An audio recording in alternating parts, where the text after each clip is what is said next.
Tanungin natin ang eksperto sa paksang geopolitikal. Kasama natin ngayong gabi si Professor Ana Malinduguy. Prof, meron klase po tayo ngayong gabi. Kayo po ang mangunguna. Magandang gabi po, Admar MJ, dito po sa Pilipinas. Oo, Opo. mabuti na lang. Ayan, nandito ka na, MJ, at good evening, Admar, at good evening din sa lahat ng ating mga kababayan. Maraming salamat po sa inyong pagsubaybay sa programa na ito. Maraming salamat. Opo, binanggit po doon sa balita ni partner Hannah yung katagang sovereignty, sovereign Sovereignty. rights. May kaibahan ba yun, Prof? Oo, mag-lecture tayo ng konti. Sige, sige, Quickly sige. lang, no? Sovereign Okay. rights, oo, ang sovereign rights, wala kang, hindi mo pag-aari. Malinaw yun. Sovereign rights, hindi mo siya pag-aari.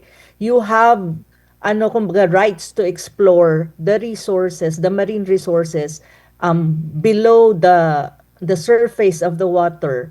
Pero, para lang i-exploit. Kasi part siya ng exclusive economic zone mo. Pero, hindi ibig sabihin pag-aari mo siya. Ibig sabihin, kasi if you based, kung ang territorial water ang pinag-uusapan natin, 12 nautical miles from the baseline.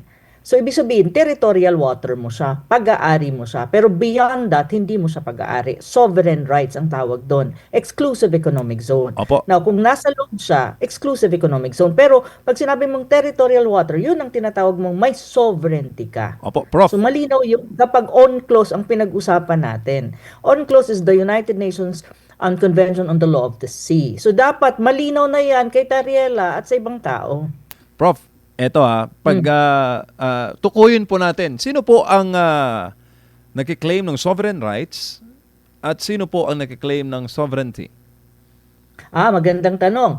Ang sa atin kasi, kasi itong mga pronouncement ng DFA na masyadong meron na silang mga ginagamit na sovereignty daw, sovereignty quote unquote. Parang ngayon na lumalabas siya. Parang sabi ko, bakit may mga ganitong forma ang Department of Foreign Affairs. Pero okay naman, sige lang. Kung titignan mo ang claims natin sa South China Sea, with reference to other claimant state, ang Vietnam at saka ang China, ang claim talaga nila is sovereignty and territorial sovereignty. So they claim that some parts of the South China Sea ipag-aari nila. In the same manner that China, yun ang sinasabi din niya na some parts of the South China Sea ipag-aari niya. Kukorek ko lang ang Department of Foreign Affairs. Dapat factual sila kasi Department of Foreign Affairs sila. One thing that we have to remember, hindi kiniklaim ng Vietnam or hindi kiniklaim ng China na ng buong South China Sea sa kanila, but parts of it or most parts of it. So ganun siya. So yun silang dalawa. Sa atin kasi, ang basis nga ng claim natin, dyan sa mga disputed areas, based on tinatawag nating arbitral ruling, is on-clause. Yung on-clause. Ang on-clause kasi, malinaw doon. Pag yun ang naging basis ng claim mo, may mga features dyan na within your exclusive economic zone. Pero karamihan ng features sa South China Sea, if you use on-clause, hindi natin pag-aari kung on-clause ang pag-uusapan. Kaya nga, sinasabi ko nga lagi, yung pagkiklaim na yan, dapat malinaw kung ano ang basis mo. Ang sinasabi dito, ang alam ko kasi dyan, ang pag-aaral ko dyan, ang Kalayaan Group, KIG, Kalayaan Group of Islands na sinasabi, ang claim natin, kasi may munisipyo na ng Kalayaan at the same time, naglabas ang NAMRIA ng map, di ba? Ganito yon. Ang area na yan kasi, ang claim natin dyan, ang based doon sa PD 1596. So basically, ang claim natin dyan is anchored on what you call customary law.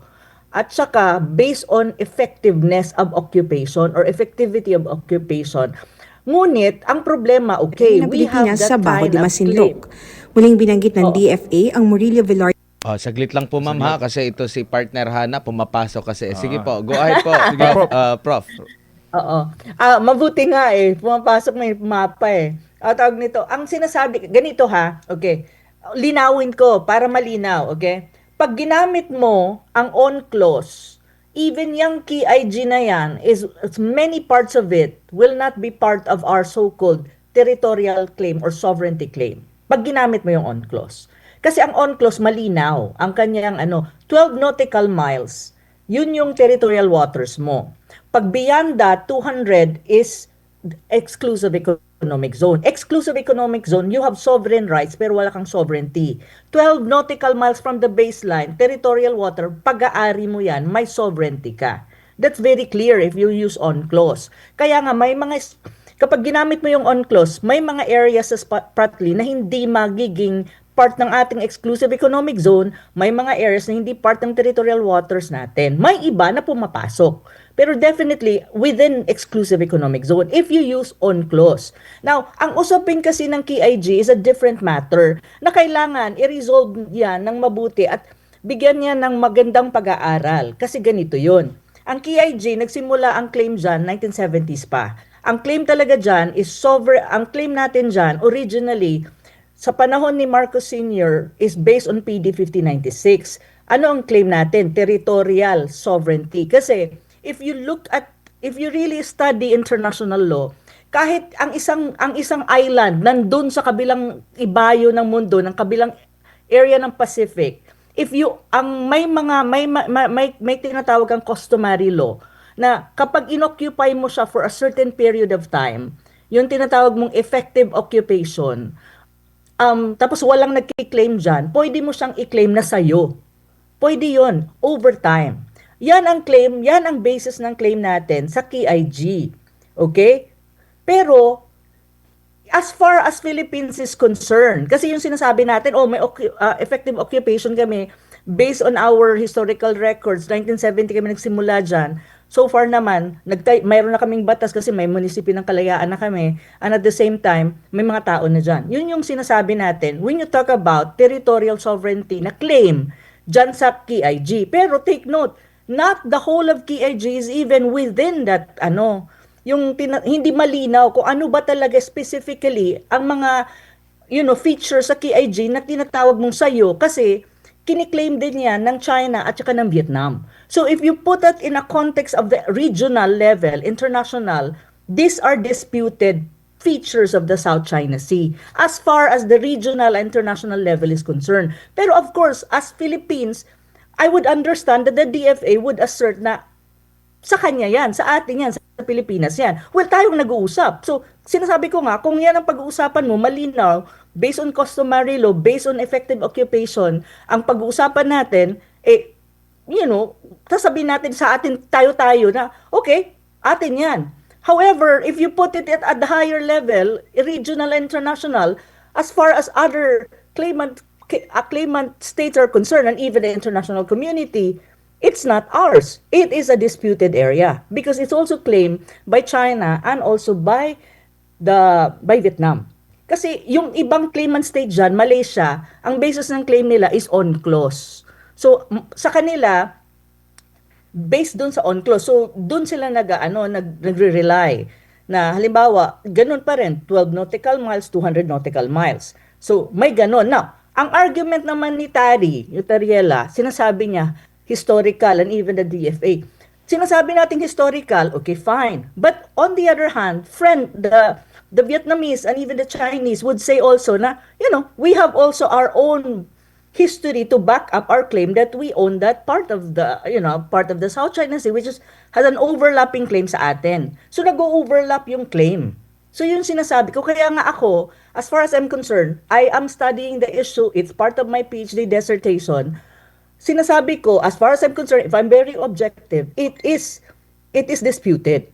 Disputed, ibig sabihin, walang ruling soever in the international level saying na pag-aari ng China yan, pag-aari ng Vietnam yan, pag-aari yan ng Pilipinas. However, of course, nationally speaking, China will say, amin yan. Vietnam will say, amin yan. Of course, the Philippines will say, amin yan. So, ganun siya. Pero, ang totoo dyan, wala pang adjudication yan kasi disputed yan Even yung tinatawag nating exclusive economic zone, sinasabi natin, 200 nautical miles from our baselines are exclusive economic zone. We have sovereign rights. But one thing that you have to remember, nag-overlap din ang tinatawag mong EEZ dyan sa South China Sea. Kaya nga sinasabi ng on-clause na kapag nag-overlap, you need to negotiate, you need to discuss with the claimant states na kung saan nag-overlap siya para ma-resolve nyo yung issue at magkaroon kayo ng tinatawag mong delimitation. So magdi-discuss kayo, sige, paano ba natin ayusin to? Kaya nga sinasabi ko, ang solusyon dyan sa South China Sea is not bruhaha na ginagawa ni Tariela. Ang solusyon dyan talaga is negotiation. Because that's the only way to resolve the overlapping EEZ. And at the same time, yung mga claims na may kinalaman sa sovereignty.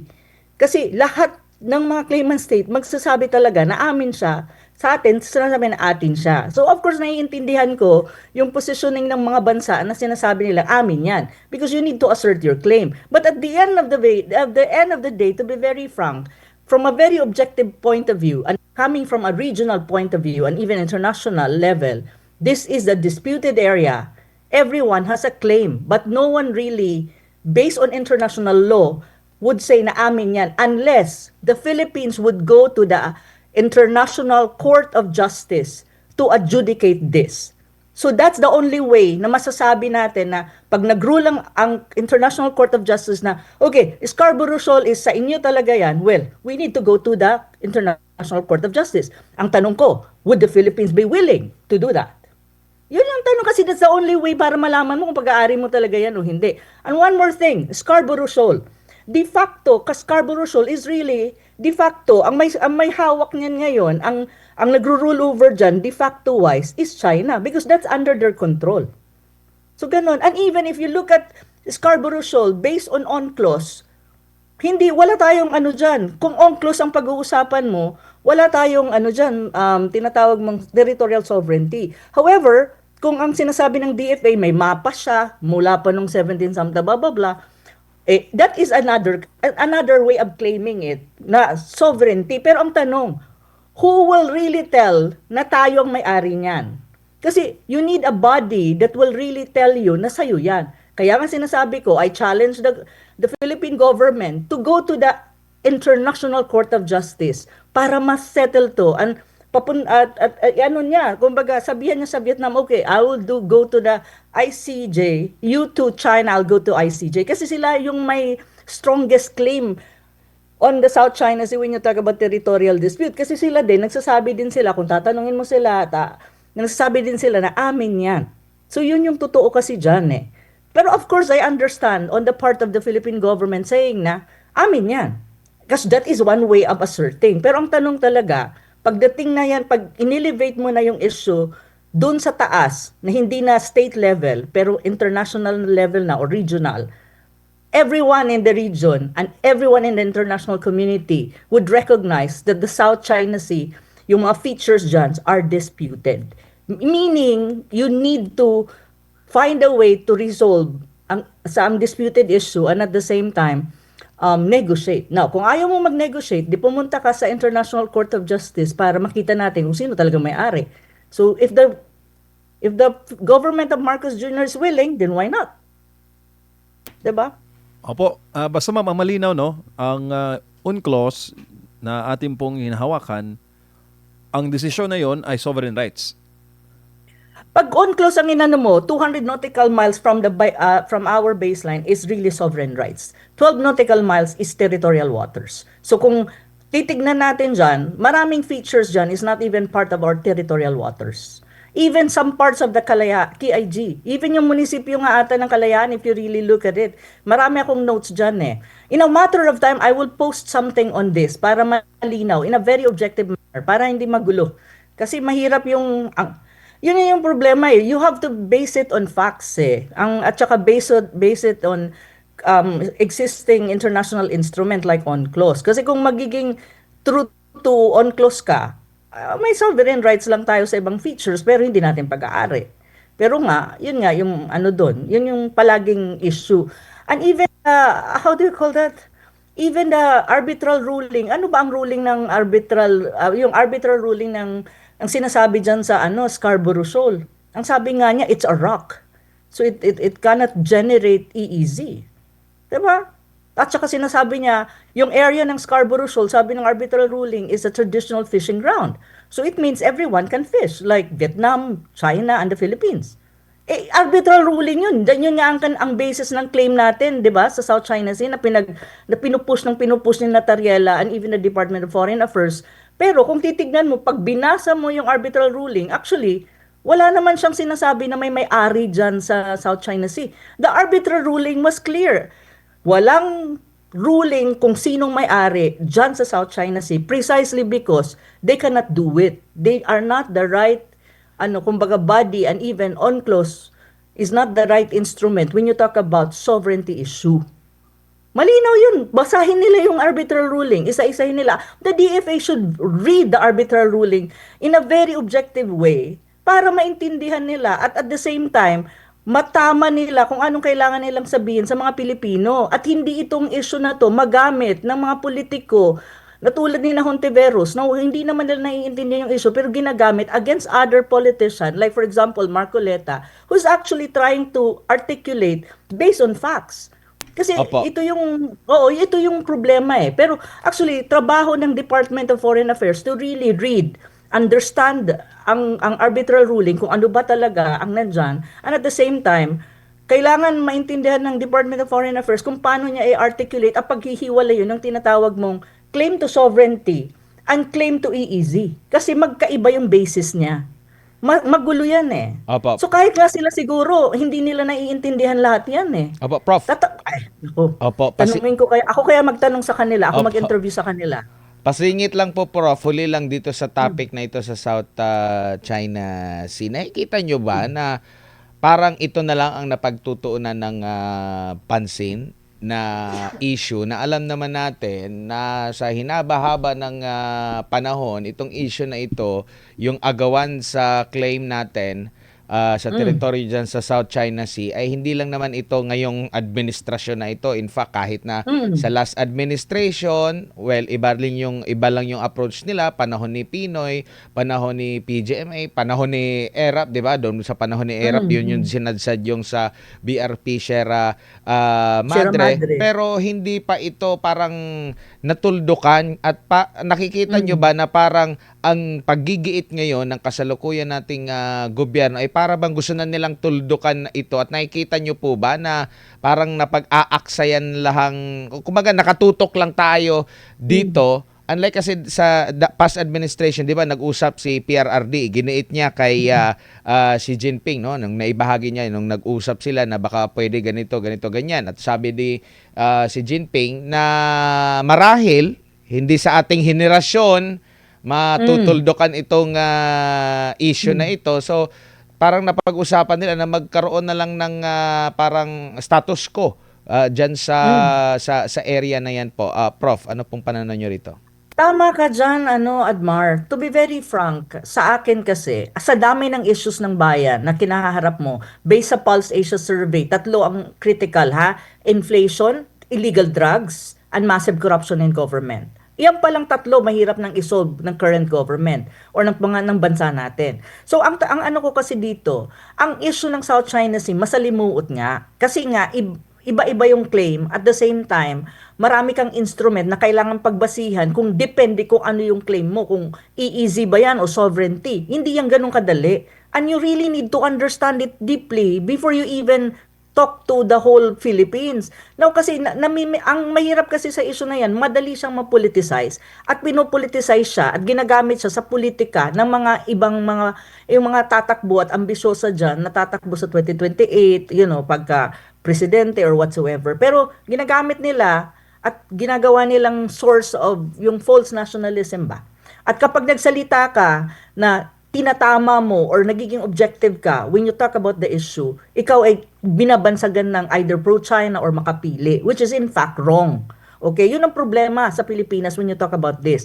Nag-agree ako sa'yo na parang it's not necessarily a waste of time, pero there's a way to resolve the problem. First, wag mong i-politicize. Maging factual ka. Pag-aralan ng mabuti yan, especially ng Department of Foreign Affairs, kasi silang in charge dyan. Yung ibang maiingay tulad ni Tarela, na kung tutuusin, hindi nga nabasa ni Tarela ang arbitral ruling, yung buong arbitral ruling na document, tumahimik. Kasi hindi sila nakakatulong when you talk about negotiations. At paano yan maayos. So dapat, and then, try to negotiate. The government really has to negotiate. Ang sabi nga ng mga presidente, tulad ni President Xi Jinping at former President Duterte, masalimuot ito't mahirap. Hayaan, kumbaga status quo, walang gulo, status quo muna, magkaroon tayo ng tinatawag mong provisional agreement para halimbawa masuplayan ng ng needs nila yung mga tropa natin na nasa Sierra Madre, nasa Second Thomas Shoal, pag-usapan naman.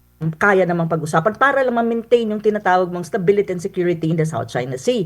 Yun yung dapat At mag-negotiate. Lahat kasi ito, negotiation. At hindi lang sa China ang focus mo. You have Vietnam, you have Malaysia, even Brunei. But Brunei is not so active. And even the island of Taiwan is part of the claimant dyan sa area na yan. So, sinasabi ko, imbis na ibuhos mo yung panahon mo dito, hayaan mo magkaroon ng, mayroon naman sigurong a segment or a committee in the Department of Foreign Affairs who takes care of this issue na magkipag-negotiate sa ibang claimant state. Huwag mo siyang gawing sausawan or ang tawag namin sa Bisaya, sumsuman pulutan ba sa politika ng Pilipinas? Kasi ginagawang pulutan ito or sa Bisaya is sumsuman ba ng mga politiko. Kasi they tried to capitalize on the issue para maging emotional yung mga Pilipino. And they say like nationalistic kasi they're saying na atin ito without even understanding things. Pinagtatawanan tayo ng ibang bansa dahil dito So para ma-avoid ang embarrassment ng Pilipinas, dapat ang Department of Foreign Affairs ang Opo.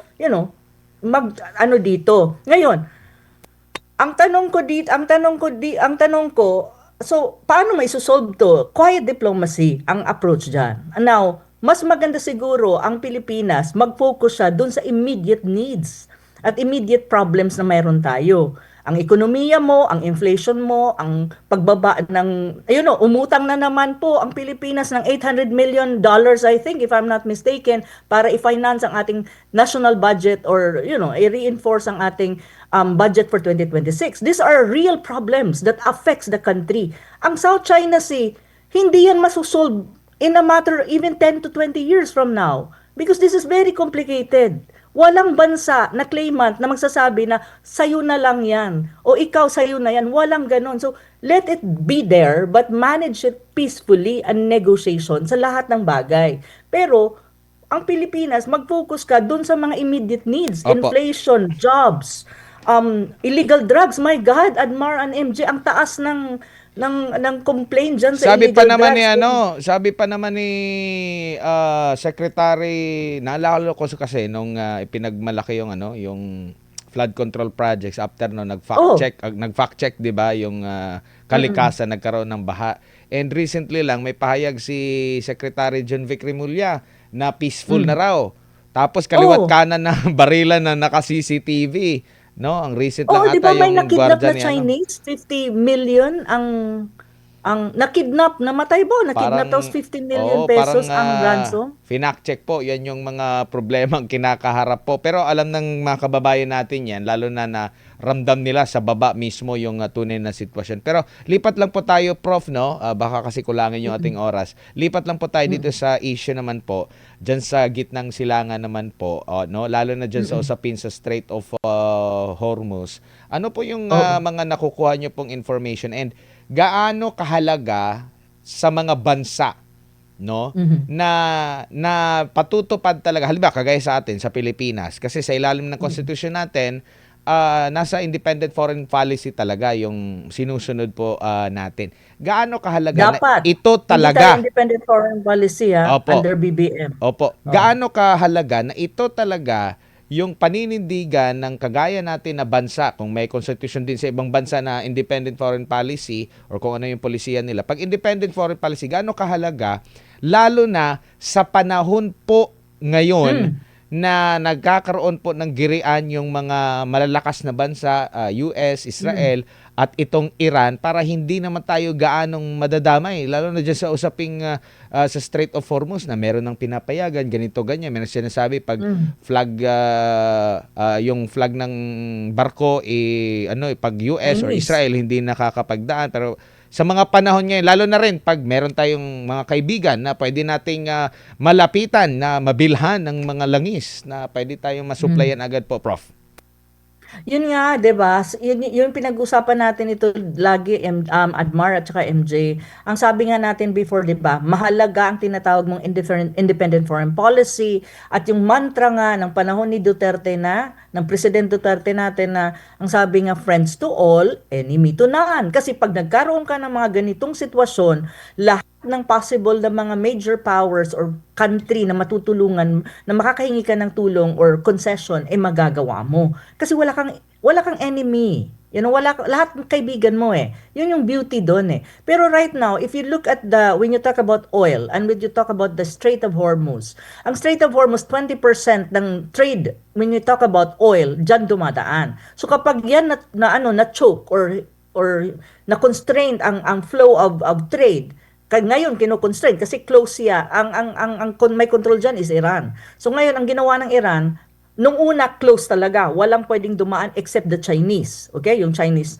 tanker. Pero ngayon medyo may opening up na para bang sinasabi nila na open naman siya, sabi ng Iran foreign minister, open naman ang Strait of Hormuz only doon sa mga perceived nilang kaibigan. At pero sarado siya doon sa mga tinatawag nilang enemies. Sinong enemies ng Iran at the moment given the Middle East war? Ang enemies ng Iran, ang enemy talaga ng Iran, dalawa yan United States and Israel. Now, the United States may tinatawag kang Western Alliance or military allies, 'di ba? So kasama yun. So, hindi pwedeng dumaan doon sa Strait of Hormuz. Sino yung military alliance at saka tinatawag ng Western Alliance? Hello, ang Pilipinas po ay part ng tinatawag mong a military global architecture ng United States because we have the MDT, the Mutual Defense Treaty. So, basically, we're part of that US military alliance, the architecture sa mundo. Pero tayo, dahil nasa Indo-Pacific tayo, part tayo ng Indo-Pacific military structure and alliance ng United States. So, kung yan ang logic ng Iran, ibig sabihin, ikaw, hindi ka rin, halimbawa, may oil ka na, or tanker dyan, na Pilipinas, hindi pwede. Kasi you are considered part of the so-called enemies of Iran. So, ganun talaga yan. So, ganun ang percent. Now, ang tanong dito, ano tawag nito? Maganda ba para sa Pilipinas? Of course not. Kasi supposedly, maiiwasan natin na mababox ka, nakakampi ka ng US, at kaaway ka ng ganitong bansa na nakikigera ngayon ng US na may control dito sa mga ganitong area na tulad ng Strait of Hormuz na very important when you talk about trade oil. Hindi ka sana mababox kung ang independent foreign policy mo at yung foreign policy mo malinaw na independent and neutral. Kasi on that ground, hindi ka makaklasify na side ganito, kundi nasa neutral ground ka lang. So, ibig sabihin, mayroon kang leverage to maneuver kung kailangan mo ng tulong. Katulad ngayon, siguro kung panahon ni Duterte ito, hindi ni BBM, pwedeng tumawag lang si Duterte kay Putin kay President Putin na, President Putin, can you talk to Iran na, where Filipinos, can we buy oil from them, through China because China is being allowed to pass? So, pwede kaming kay China lang bumili kasi wala kaming tanker, sila mayroon. Pero, we would want to negotiate. And Russia, which is a friend of Iran, can talk to the Iranians. Or the Chinese can talk to the Iranians and then we will not have a problem. That is really how it is. Kapag may tinatawag kang independent foreign policy and neutrality and you don't side with any of these major powers or superpowers. Pero, the reality is, MDT na tayo, may Mutual Defense Treaty ka na, plus the fact that the BBM administration, ang kanilang foreign policy really is leaning to the United States. Look at what is happening in the country. Ngayon lang, within last week and even now, may mga deployment ka of US troops in Lumbia Air Base. And even the Navy ship of the United States is there, in Cagayan. So, malinaw sa mundo na, the Philippines is not a neutral state. It is part of the US military architecture in the globe. So, kung ako ang military planner, strategist from another country na enemy ng United States, you're part of the mapping. In terms, minamap yan Part ka ng mapping, ito yung enemies namin. Ganun yan So may impact yan sa Pilipinas, especially now that we have a Middle East war. When you talk about supply of oil and other goods, kasi hindi lang oil ang pinag-uusapan natin dito, goods. And we are in a situation na critical kasi may war ka sa Middle East, ang Ukraine war is still there. There's also brewing something in the Western Hemisphere na gagawin din ng United States. And then you still have may gitgitan with Afghanistan and Pakistan. So if you really look at the world is in a crazy situation. Now, if you're a country na medyo magandang standing mo, neutral ka, kahit nagkakagulo ang mundo, kaya mong lumapit kahit kanino para makiusap para Opo. sa bansa mo. Mhm. Yun ang beauty ng tinatawag mong neutrality and independent foreign policy. Na wala tayo noon ngayon under a BBM administration. Wala tayo noon, definitely. We're being mapped out as part of what you call US military architecture, globally speaking. Opo, Prof. Ganun ang totoo dito ha. Hindi ako nagbibiro at hindi ako nagkikreate lang ng sarili kong imagination. It is a fact and it's there.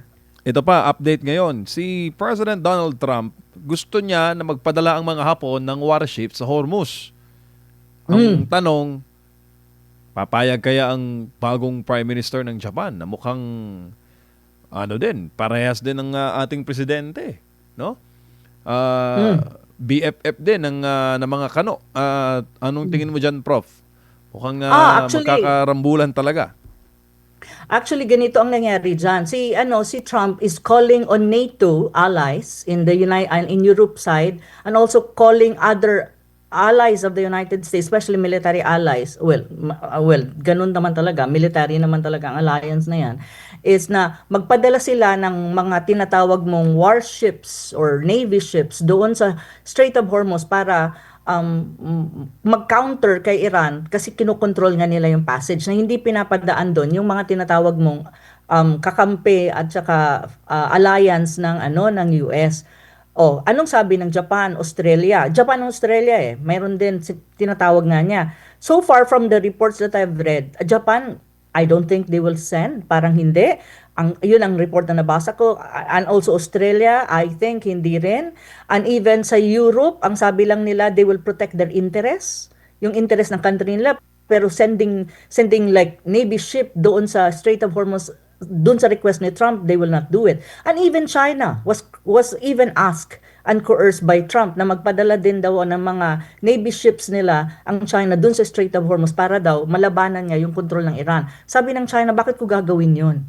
Hindi ko gagawin yun. And China made a strong statement na hindi nila gagawin at hindi sila magsisend doon ng kumbaga ng mga Navy warships nila para lang para lang i-pressure yung Iran na mag-open sa lahat. Hindi gagawin ng China.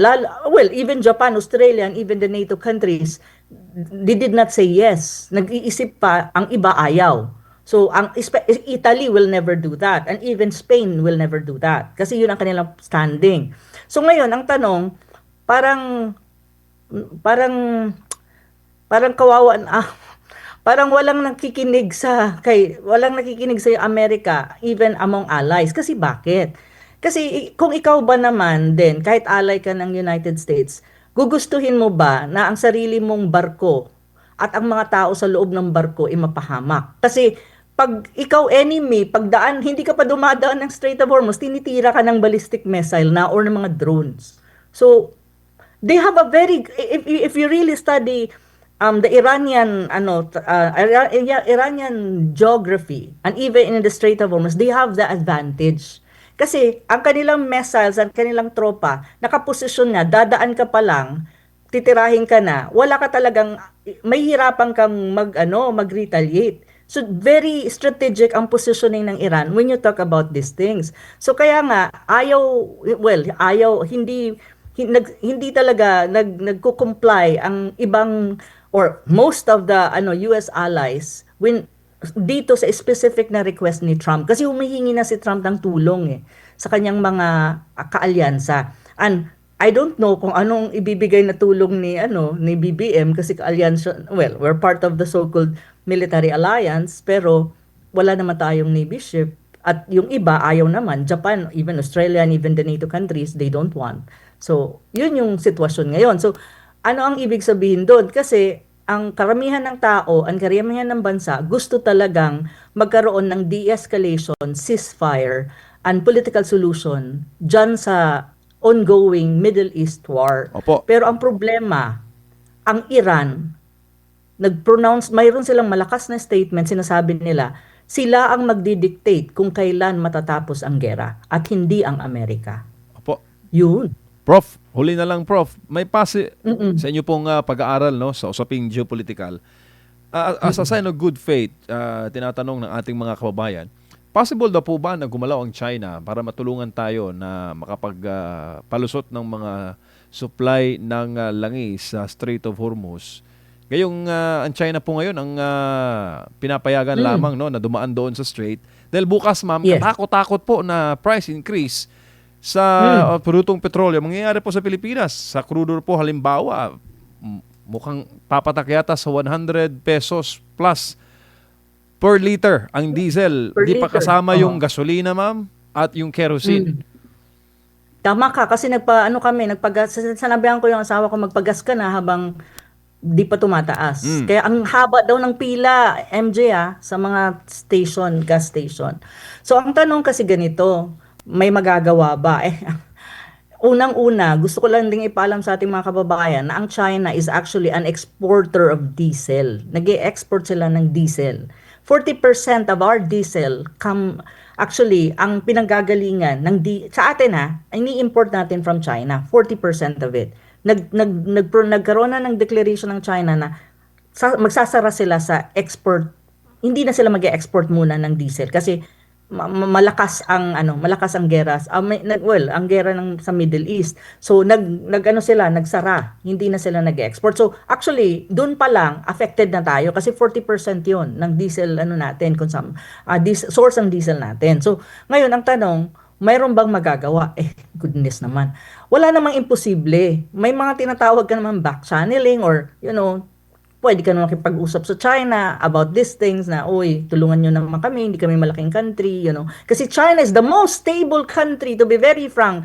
At this very stage na critical ang mundo, magulo ang mundo, China is the most stable, the most sufficient country in the world. So, kung hingi ka ng tulong talaga, isa sa dapat mong hingan is itong China. Ang tanong, tutulungan ka ba?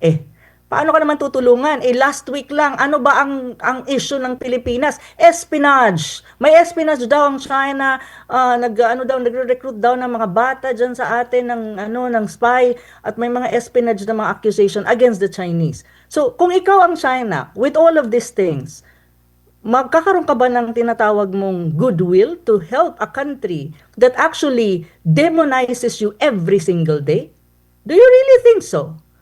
Yun yung tanong, yun yung sinasabi ko. We have to be very careful in how we how to deal with issues na may kinalaman sa mga tulad ng China na major power.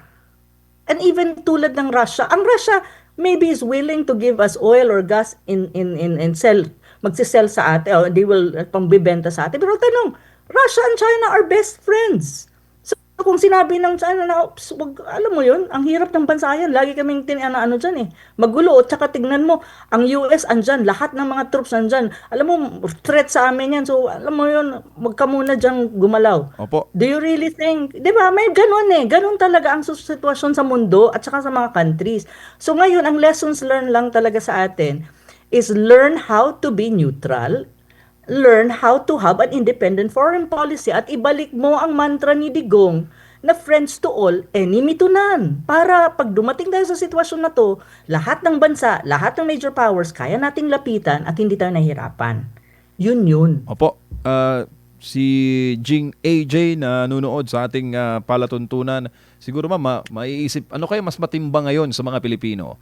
Yung katakot-takot na oil price increase na posibleng maging 150 per liter yung diesel o yung issue ngayon sa pinag-aagawang teritoryo sa South China Sea na hindi naman nakakaapekto sa ating pang-araw-araw na buhay, Prof, kung tama ka literal dyan. na epekto yung ating pag-uusapan. Mga ganong bagay, Prof, ba? No?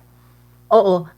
Magandang tanong yun. Pero alam mo, dun sa lumabas na Pulse Asia survey, reflected naman sa mga Pilipino kung anong mahalaga sa kanila.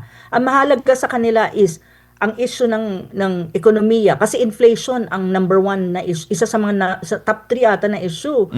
I don't know kung number 1, number 2, basta inflation is number 1. So may kinalaman sa ekonomiya. I think yun ang isa sa pinakamahalaga sa issue ngayon sa mga Pilipino. Pangalawa is massive corruption in government. So nafe-feel din nila. Kasi kabit-kabit yan. Kung may massive corruption in government ka, kakaproblema sa ekonomiya, ang social welfare mo, problematic din. So kaya mas lalo naghihirap ang mga Pilipino. On the other hand is illegal drugs. Isa din yun sa sa mga nandun sa Pulse Asia kasi binasa ko at gumawa ko ng article on that. So ngayon, kung titignan mo, Admar at saka MJ, yung ang issue na may kinalaman sa territorial sovereignty, which is basically the South China Sea, 2%. From last time, 4%, ngayon bumaba siya ng 2%. So makikita mo na ang pangunahing inaalala ng ating mga kababayan is yung malapit sa bituka at malapit sa kanilang pamumuhay na araw-araw. At ano yun? Crimes, peace and order. Second is ekonomiya, jobs, inflation. So, ibig sabihin, ito yung talagang, alam mo, directly affected ang ating kababayan kapag nagkakaroon ka ng crisis. Tulad ngayon na may, ang problema kasi ng Pilipinas ganito, MJ and Admar, from an economic perspective, hindi geopolitical, economic ang before pa mangyari ang Middle East War, problematic na ang ekonomiya ng Pilipinas. That is really the truth. So ngayon, dumating ang Middle East crisis, compounded ang problema mo. So ibig sabihin, mas bumigat. At sino ang unang babagsakan ng bigat? Ang ating mga kababayang, the regular Filipinos. Hindi naman unang maapektuhan dyan yung elites And even the politicians, they have all the money, mali-maleta nga, di ba? So, pero ang unang tatamaan dyan talaga ay ang ating tayo, regular Filipinos, na nagtatrabaho everyday, kumakayod everyday. Kasi kapag tumaas ang presyo ng oil, tataas lahat yan. Tataas lahat ng bilihin, electricity, ang transportation, lahat tataas yan So, ang income mo, hindi tumataas. Pero ang mga bilihin, nagra-rocket, nagsusoar siya. So, ang tanong, anong gagawin ng mga Pilipino para lang ma-maintain nila na they can eat 3 times a day and still they can have a good life given the crisis. Kasi hindi naman kakayanin ni BBM ata at ng gobyerno niya na lahat i-subsidize at lahat bigyan ng 5,000 pesos para i-subsidize yung oil. I don't think BBM can do that kasi you even utang-utang ka ng utang-utang para lang ma-finance mo ang deficit mo sa 2026 national budget So uutang ka ng uutang, hindi rin pwede kasi magdi-default tayo. Ang utang natin, GDP, debt to GDP ratio is above 60% already. So, ibig sabihin, darating, pag yan tumaas ng tumaas ang ratio mo, magdi-default ang Pilipinas. Babagsak ka talaga. Ang buong ekonomiya mo babagsak. Pag bumagsak, mas lalo naman kawawang ating mga kababayan. So, ito yung mga bagay na dapat pinaprioritize at hindi yung South China Sea. Kasi yung South China Sea na yan, to be very frank with you, 30 years from now, baka ganun pa rin ang bakbakan. Kasi hindi yan madaling solusyonan. Pero itong mga critical issues na may kinalaman sa pamumuhay ng ating mga kababayan, ito yung dapat nilang i-focus. Yung si Tarela, tumigil na siya kasi hindi siya nakakatulong when you talk about Philippine-China relations. Kasi ang boss niyan, hindi naman Pinoy nandun sa kabilang ibayo Ang kailangan natin dito, magandang relasyon sa mga bansa na alam natin kaya tayong tulungan dahil sila talaga ang stable at this very time. And some of these countries include China, even Russia. These are really the major powers who can possibly help us, especially when you talk about energy-related products. Opo. Oil, gas, yun talaga. Yan ang totoo talaga. And even agricultural inputs, basta marami pa yan na mga imports na kinukuha natin sa China na ngayon baka maghigpit ang China dahil nga syempre pinoprotektahan din nila ang sarili nilang bansa.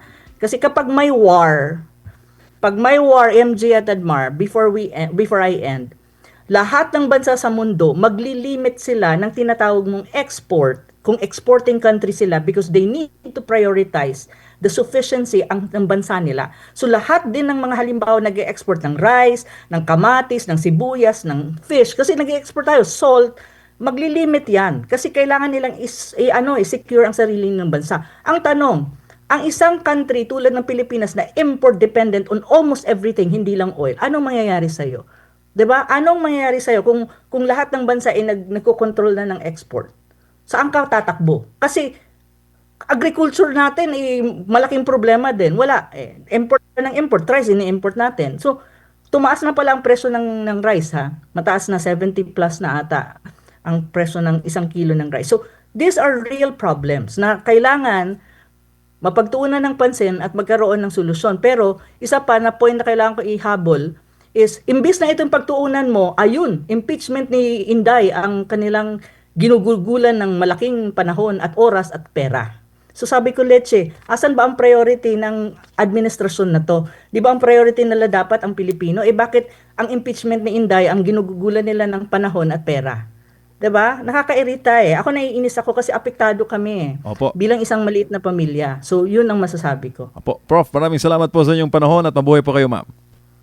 Maraming salamat, MJ, and God bless. Hello, Pastor. Hope you're healthy. Be healthy always. Maraming salamat Bye-bye. ang geopolitical analyst na si Professor Ana Malindugoy, ating pong nakasama, usapin dito po sa South China Sea, West Philippine Sea at usapin dyan po sa gitnang silangan.